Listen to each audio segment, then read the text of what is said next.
नमस्कार, मैं हूं आपके साथ पूजा कविया गोमा। एपीएन के लोकप्रिय कानूनी प्रोग्राम लीगल हेल्पलाइन में आप सभी का स्वागत है। इसमें हमारे कानूनी विशेषज्ञ रोजमर्रा की जिंदगी की समस्याओं से जुड़े कानूनी मसलों पर आपकी शंकाओं का समाधान करते हैं। आप भी इस प्रोग्राम से जुड़ सकते हैं और फोन करके कानूनी राय ले सकते हैं। आज हम आपको बौद्धिक संपदा का अधिकार या इंटेलेक्चुअल प्रॉपर्टी राइट्स और उससे जुड़े कानून की जानकारी देंगे। साथ में इस मसले से जुड़े आपकी समस्याओं का समाधान भी करेंगे। आज हम खास तौर पर पब्लिशिंग से जुड़े कॉपीराइट की बात करेंगे, यानी कि पुस्तकों से जुड़े कॉपीराइट मसले की जानकारी देंगे। बौद्धिक संपदा का अधिकार एक ऐसा कानून है जो निर्माता को उसके बनाए हुए उत्पाद का मालिकाना हक देता है। ये अधिकार अंतर्राष्ट्रीय स्तर पर मान्य है और साहित्य, संगीत, कला, नई खोज या आविष्कार, नए मुहावरे, विशेष चिन्ह या किसी नए डिजाइन सभी क्षेत्रों के लिए दिया जाता है। इन अधिकारों को सार्वजनिक तौर पर इस्तेमाल किया जा सकता है। यह अधिकार निर्माता को उसके उत्पाद के मालिकाना अधिकार के साथ दूसरों को अपने फायदे के लिए उसका उपयोग करने से भी रोकता है। कॉपीराइट मौलिक साहित्य को सुरक्षित रखने का अधिकार देता है। वैज्ञानिक ज्ञान के तेजी से होते विकास की वजह से इंटेलेक्चुअल प्रॉपर्टी सुरक्षा के नए रूपों की मांग बढ़ी है, जिसके बाद इस क्षेत्र में कई नए कानून सामने आए हैं। इसमें ट्रेडमार्क लॉ, कॉपीराइट कानून, patent law, industrial design law, information and communication technology law और साइबर लॉ शामिल है। ये तो थी बुनियादी जानकारी। बौद्धिक संपदा और उससे जुड़े कानून की ज्यादा जानकारी देंगे हमारे आज के कानूनी विशेषज्ञ हैं पेटेंट अटॉर्नी आरपी यादव। अगर आपका बौद्धिक संपदा से जुड़ा कोई सवाल है तो आप फोन करके राय ले सकते हैं। हमारे फोन नंबर्स आपकी टेलीविजन स्क्रीन पर इस वक्त फ्लैश हो रहे हैं। इन नंबर्स पर आप कॉल कर सकते हैं। कॉल करके जो भी आपका सवाल है, देखिए आपकी टेलीविजन स्क्रीन पर इस वक्त नंबर आ गया है। नंबर्स पर आप जो भी सवाल है उससे अपनी राय भी ले सकते हैं। पुस्तकों से जुड़ी बौद्धिक संपदा की कानूनी जानकारी आज हम आपको बताएंगे। तो खास मेहमान हमारे साथ जुड़े हैं, उनसे हम इसके बारे में डिटेल में जानेंगे, जानकारी लेंगे और जानेंगे कि आखिरकार बौद्धिक संपदा क्या है। तो चलते अपने खास मेहमान के पास। बहुत स्वागत है आपका इस कार्यक्रम में सर। आपसे यही जानना चाहेंगे कि बौद्धिक संपदा की जो कानूनी परिभाषा है उसको आरपी यादव जी कैसे हम समझे, क्या है वो कानूनी परिभाषा? जी देखिए, बौद्धिक परिभाषा है वो पेटेंट एक्ट में और दूसरे सारे आईपी लॉज में दी गई है। और वो है कि the property which is created by applying one's own mind.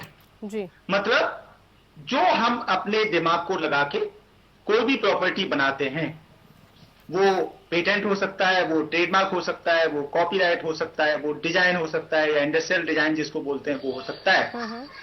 तो अगर मैं थोड़े से शब्दों में कहूं तो creation of mind is intellectual property, और यही इसकी कानूनी परिभाषा है। जी ठीक है, बिल्कुल कानूनी परिभाषा तो हमने जान ली यादव जी। अब हम जरा ये समझना चाहेंगे कि जो बौद्धिक संपदा कानून है उसके बारे में हम जानना चाहेंगे और क्यों इसे लाने की जरूरत पड़ी, आखिरकार क्या वजह रही कि इसको लाना पड़ गया? जी देखिए, ये बौद्धिक संपदा को लाने की जरूरत क्यों पड़ी, अगर मैं एक छोटी सी कहानी सुनाऊं आपको, तो बहुत पुराने जमाने से ये इस तरह की एक तरह का रिकॉग्निशन लोगों को बहुत पुराने जमाने से दिया जा रहा है। और अगर मैं कहानी सुनाऊं तो ऐसा होता है कि पहले राजा महाराजा आखेट पे जाते थे, मतलब शिकार करने जाते, और उनके सारे लोग उनके साथ हुआ करते थे, जिसमें खानसामा भी होता था, जिसको हम कुक कहते हैं। तो राजा जहां ठहरते थे वहां वो कुक उनके लिए खाना बनाया करता था। और देखा ये गया कि अगर उस कुक ने कोई ऐसी डिश बना दी जो राजा को बहुत पसंद आई, बहुत अच्छी लगी उनको, तो राजा जी ये कहते थे लोगों से कि भाई ये जो कुक हैं, फला कुक, ये फला डिश बनाएंगे। इसका मतलब क्या हुआ इसका मतलब ये हुआ कि उस कुक को जिसने एक स्पेशल डिश राजा के लिए बनाई, उनको एक तरह का रिकॉग्निशन मिला। और वो रिकॉग्निशन था क्या? एक्चुअली इट इज ए बौद्धिक संपदा, मतलब क्योंकि उसने अपनी बुद्धि लगा के वो डिश बनाई थी, तो उस बुद्धि को एक तरह का रिकॉग्निशन मिला, और वो रिकॉग्निशन ही बौद्धिक संपदा अधिकार बोला गया। क्योंकि अब उनको ये लगा कि सिर्फ ये डिश जो बनाएगा वो सिर्फ फला कुक ही बनाएगा। तो the cook was feeling very very happy, करी भाई अगर ये डिश बननी है तो राजा जी सिर्फ और सिर्फ मुझसे ही बनवाएंगे, किसी और से नहीं। अब इसी तरह से अब जब जमाना धीरे धीरे बदलता गया, आगे थोड़े से इम्प्रूवमेंट होते जा रहे हैं, तो अभी क्या हुआ कि हमारे साइंटिस्ट लोग जो साइंस लैब में, टेक्नोलॉजिकल लैब में काम करते हैं दिन रात लग के, तो उनको क्या मिलता है? अभी तक जो था वो उनको सिर्फ इतना ही मिलता था कि साहब उन्होंने कोई रिसर्च की तो पेपर पब्लिश हो गया अच्छे जर्नल में, उनको एक तरह का रिकॉग्निशन मिला, लेकिन मॉनेटरी बेनिफिट तो कोई था नहीं। तो गवर्नमेंट ने, डिफरेंट देशों की गवर्नमेंट ने ये बौद्धिक संपदा अधिकार का प्रोविजन लाए कि भाई अगर कोई ऐसा काम करता है जो अब तक नहीं हुआ, जो पहली बार हो रहा है, तो उस आदमी को एक तरह का मॉनेटरी बेनिफिट और सोशल रिकॉग्निशन दोनों मिलना चाहिए। और इसीलिए बौद्धिक संपदा का जो अधिकार है वो ये चीजें बीच में आई। चलिए, बड़ी इंडिया में भी जी ये चीज आई, क्योंकि इंडिया में तो साइंस के फील्ड में बहुत सारी रिसर्च एंड डेवलपमेंट हो रहा है। हमारे यहाँ के लोगों को भी ये जरूरत हुई, हमारे यहाँ के लोगों को जो उस वक्त गवर्नमेंट हुआ करती थी उनको जरूरत हुई। ब्रिटिश गवर्नमेंट ने ये शुरू किया, और आपको पता होगा कि हमारे यहाँ के जो बौद्धिक संपदा की जो अधिकार, जो लॉ हैं, कानून जो हैं, वो सब हमने ब्रिटिश से कॉपी किए। तो चलिए, बिल्कुल काफी डिटेल में आपने, जी बिल्कुल आरपी यादव जी, काफी डिटेल में आपने बताया है। ठीक है, काफी डिटेल में आपने बताया है। इस बीच अगर कोई दर्शक कुछ जानकारी लेना चाहते हैं तो जरूर कार्यक्रम में जुड़े। टेलीफोन नंबर्स लगातार हम फ्लैश करें। राकेश सिंह हमारे साथ जुड़ भी चुके हैं। राकेश सिंह जी नमस्कार, पूछिए क्या सवाल है आपका, आज के मुद्दे से रिलेटेड बताइए। मैं हमें ये पूछना था कि अगर किसी ने अपनी बुक लिखी है और उसको पेटेंट कराना है जी, तो क्या प्रोसेस है या किस तरीके से हम लीगली मूव कर सकते हैं? ठीक है, काफी इंपॉर्टेंट इनका सवाल है। बुक लिखी है, उसको पेटेंट कराने का प्रक्रिया, प्रोसेस जानना चाहते हैं ये। राकेश जी, जब हम बुक लिखते हैं तो ये लिटरेरी वर्क होता है, और जो लिटरेरी वर्क होता है उसके लिए पेटेंट रजिस्ट्रेशन कराने की जरूरत नहीं पड़ती है, उसके लिए कॉपीराइट रजिस्ट्रेशन कराने की जरूरत हो रही है, क्योंकि कॉपीराइट एक्ट के तहत लिटरेरी और आर्टिस्टिक वर्क को प्रोटेक्शन मिलता है। अगर कोई टेक्नोलॉजिकल इन्वेंशन आपने बनाया जिसमें टेक्नोलॉजी इन्वॉल्व है, कोई प्रोडक्ट बना दिया जिसमें टेक्नोलॉजी इन्वॉल्व है, कोई प्रोसेस ऐसा बनाया जिसमें टेक्नोलॉजिकल प्रोसेस है और वो किसी प्रोडक्ट को बनाने के काम आता है, तब पेटेंट प्रोटेक्शन की बात आती है। राकेश जी, चलिए, उम्मीद करते हैं राकेश सिंह जी आपका जो भी सवाल है उसका जवाब मिला होगा। अब जरा आरपी यादव जी, हम ये जानना चाहते हैं कि अगर किसी की बौद्धिक संपत्ति, जैसे किसी की कोई बुक हो, स्क्रिप्ट हो, अगर उसकी चोरी कोई करता है तो क्या किया जाए, कैसे शिकायत लिखाई जा सकती है? इस संदर्भ में कॉपीराइट अधिनियम के बारे में बताएं आप हमें, क्योंकि आजकल ये काफी चीजें हो भी रही हैं। जी, ये बिल्कुल कॉपीराइट एक्ट में प्रोविजंस हैं ऐसे कि अगर किसी का लिटरेरी और आर्टिस्टिक वर्क चोरी होता है तो उसके खिलाफ कानूनी प्रक्रिया शुरू की जाए। और कॉपीराइट एक्ट में हमें दोनों तरह के प्रावधान मौजूद मिलते हैं।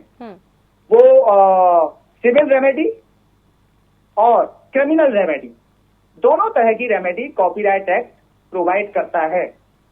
चॉइस करती है कॉपीराइट ऑनर की, कॉपीराइट होल्डर की, तो वो किस तरह की फैसिलिटी अवेल करना चाहते हैं। Section 55 of the copyright act says that the owner of the copyright, वो ये कहता है कि copyright owner civil suit file कर सकते हैं कोर्ट ऑफ लॉ में, ये कहने के लिए कि साहब फला आदमी मेरे कॉपीराइट को इन्फ्रिंज कर रहा है, और उस केस में वो इन्फ्रिंजर, कॉपीराइट इन्फ्रिंजर के खिलाफ कानूनी कार्रवाई करके स्टे ऑर्डर ले सकते हैं, डैमेजेस क्लेम कर सकते हैं और परमानेंट इंजंक्शन की एप्लीकेशन भी डाल सकते हैं कि साहब हमेशा हमेशा के लिए इनको ये काम करने से, मेरा कॉपीराइट इंफ्रिंजमेंट करने से रोका जाए। ठीक है। इसी तरह से section 63 of the copyright act, वो ये प्रोविजन है वहां पे कि अगर किसी का कॉपीराइट इंफ्रिंजमेंट हो रहा है तो सेक्शन 63 ये प्रोवाइड करता है प्रोविजन कि वो आदमी पहले तो कंसर्न पुलिस थाने में जाए, जहां पे जिस एरिया में उनका कॉपीराइट इंफ्रिंजमेंट हो रहा है वहां जाके एफआईआर कर सकते हैं। एफआईआर करने के बाद अगर पुलिस थाने वाले उस एफआईआर को नहीं लेते बाय द वे, तो वो कंसर्न कोर्ट में जुडिशियल मजिस्ट्रेट जो होते हैं उनके यहाँ क्रिमिनल कंप्लेंट डाल सकते हैं इस बात के लिए कि साहब फला आदमी मेरा कॉपीराइट इंफ्रिंजमेंट कर रहा है। ये अगर पुलिस एफआईआर जी, अगर पुलिस एफआईआर ले लेती है तो पुलिस को ये राइट है कि वो इन्फ्रिंजर के प्रेमाइजेस पे जाके रेड डालें, इन्फ्रिंजिंग मटेरियल जितना भी है उसे जब्त कर लें और उनके खिलाफ कानूनी कार्रवाई शुरू कर दें। डिजिटल तकनीक ने जो कॉपीराइट सामग्री है उसकी प्रतिलिपि बनाना और रिप्रोड्यूस करना आसान हो गया है। बदले माहौल में कानून में किसी तरीके का बदलाव हुआ है, इसी को लेकर सवाल है कि किस तरीके का ये बदलाव आरपी यादव जी हुआ है और कैसे इस बदलाव को समझ सकते हैं हम। जी, जब से ये डिजिटल चीजें एग्जिस्टेंस तो कॉपीराइट एक्ट में भी बदलाव हुआ है और बदलाव यही हुआ है कि अब और दूसरी एक चीज और आई है जिसको आप इंफॉर्मेशन टेक्नोलॉजी एक्ट कहते हैं, वो भी एग्जिस्टेंस में आया है 2000 में और 2012 में कॉपीराइट एक्ट भी अमेंड हुआ है जिसमें ये कानून आए हैं कि अगर कोई डिजिटली भी कॉपीराइट को, किसी के टेक्स्ट को कॉपी करता है और कहीं दूसरी जगह डालता है तो उसके खिलाफ कानूनी कार्रवाई की जाए। वो कॉपीराइट एक्ट में भी होती है, इंफॉर्मेशन टेक्नोलॉजी एक्ट के तहत भी होती है। और आपने सुना होगा कि कोर्ट आजकल जॉन डो ऑर्डर पास करने लगे हैं। जॉन डो ऑर्डर का मतलब सिर्फ ये होता है कि जॉन डो ऑर्डर ऐसी पार्टी के खिलाफ भी हो जाता है जो हमें मालूम नहीं है, मतलब अननोन है वो, लेकिन अगर कॉपी किया और वो कहीं वेबसाइट पे पड़ा हुआ है किसी पे और कोई ये कहता है कि मेरा कॉपीराइट है, तो ऐसे केस में कोर्ट को ये राइट है कि वो जॉन डो ऑर्डर पास करें और उसमें ये तय किया जाता है कि अगर कोई फ्यूचर में भी अननोन पार्टी भी अगर इस तरह के टेक्स्ट को कॉपी करती है तो उसको जो है कानूनी प्रक्रिया के तहत लाके उसे पनिशमेंट दिया जा सके। और जो पनिशमेंट की प्रक्रिया है वो मैंने अभी आपको बताई थी, वो दोनों तरह की होती है। बिल्कुल, वो सेम राइट के तहत, सिविल रेमेडीज के तहत इसमें जो है वो पेनल्टी लगती है, डैमेजेस क्लेम कर सकते हैं, इससे ऑर्डर मिलता है। और क्रिमिनल राइट के तहत जो शायद मैं पहले डिस्कस कर रहा था, जब आप पुलिस में जाते हैं या क्रिमिनल कंप्लेंट फाइल करते हैं तो वहां पे पेनल्टी भी लग सकती है और इन्फ्रिंजर को जेल भी हो सकती है। बिल्कुल। और ये जो जेल का टर्म है वो 6 महीने से लगा के 36 महीने तक का हो सकता है, मतलब मिनिमम 6 महीने की जेल तो होगी ही होगी। बिल्कुल, यानी कि कड़ी कार्रवाई इसको लेकर की जा सकती है। अब जरा हम ना ये भी समझना चाहेंगे आपसे कि जो साहित्यिक चोरी है उससे बचने के लिए कानून क्या है, कैसे इससे बचा जा सकता है? देखिए, अगर आप साहित्यिक चोरी कर रहे हैं तो बचने की तो कहीं बात ही नहीं आती। इस तरह का कोई कानून नहीं होता है, किसी भी ऑफेंडर को बचाने का कानून नहीं होता है कहीं, किसी भी देश में ऐसा नहीं होता है।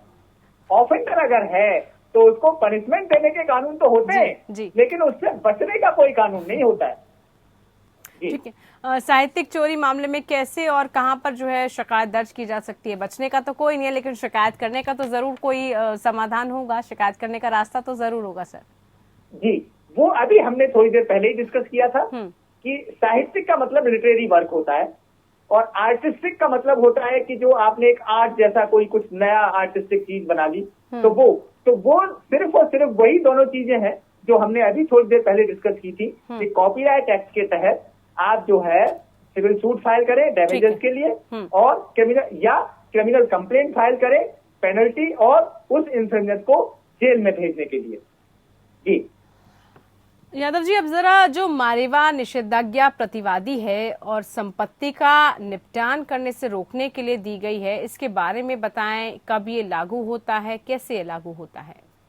जी देखिए, अब इसमें क्या है कि जब कॉपीराइट इन्फ्रिंजमेंट का केस हुआ और आपको डिक्री कोर्ट ने कर दी कि भाई ये जो इन्फ्रिंजर है इसके खिलाफ 2 लाख रुपए की डिग्री हो गई।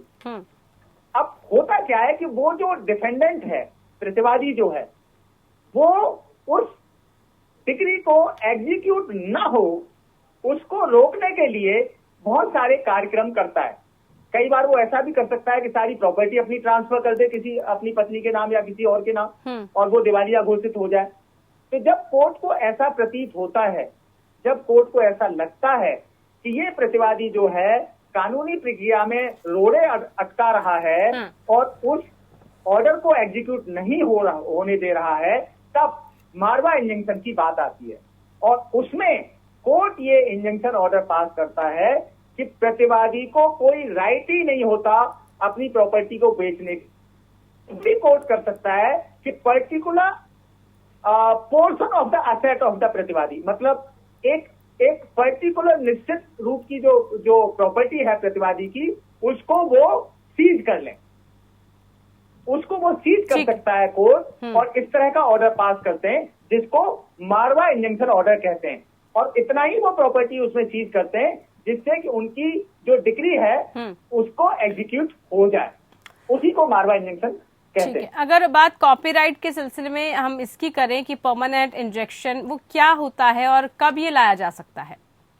जी देखिए, जब कॉपीराइट इंजंक्शन की बात आती है तो शुरुआत होती है सिविल सूट से, जो हम डिस्ट्रिक्ट कोर्ट में डालते हैं। डिस्ट्रिक्ट कोर्ट में 2 करोड़ तक का डैमेजेस का अगर केस है तो वो डिस्ट्रिक्ट कोर्ट में डाला जा सकता है। 2 करोड़ से ऊपर का अगर डैमेजेस है, जिसको हम पिक्यूनियरी जुरिडिक्शन बोलते हैं, तो वो जो है हाई कोर्ट में जाता है। तो जब कोई भी सिविल सूट कोर्ट में फाइल होता है जी, तो सेक्शन सिविल सीपीसी का सेक्शन 38 ऑर्डर 3 के तहत हम जो है इंजंक्शन एप्लीकेशन लगाते हैं। ठीक। और पहला जो इंजंक्शन ऑर्डर होता है वो टेम्परेरी इंजंक्शन ऑर्डर होता है। मतलब वो तब तक के लिए होता है जब तक सूट डिसाइड नहीं होता। और जब सूट ऑन मेरिट पे कंटेस्ट होके डिसाइड हो जाता है तो वही जो इंजंक्शन ऑर्डर था, टेम्परेरी इंजंक्शन ऑर्डर, वो कन्वर्ट होता है परमानेंट इंजंक्शन ऑर्डर में। और परमानेंट इंजंक्शन ऑर्डर का मतलब सिर्फ इतना होता है कि वो सूट खत्म होने के बाद भी प्रतिवादी वो काम दोबारा से कर नहीं सकता।